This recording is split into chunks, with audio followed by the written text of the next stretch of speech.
We read yesterday how David said of sinful people, the words of their mouths are wicked and deceitful. And then he goes on to say this in the latter half of Psalm 36, verse 3.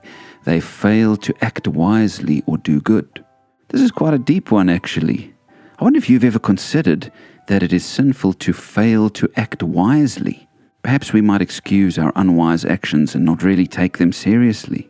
But God has given us a great responsibility as His children to live wise lives.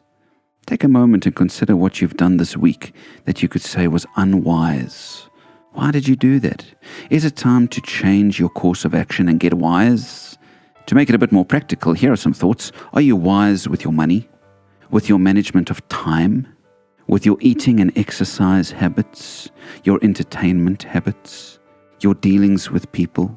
The way you run your household or your business or the board you're on or some other responsibility you've been given? You know, this verse stopped me in my tracks as I read it.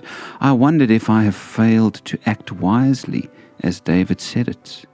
And as I analyzed my life and my lifestyle, I realized there are areas I need to improve, for sure. But what about the next part of the verse? David says that the sinful fail to do good.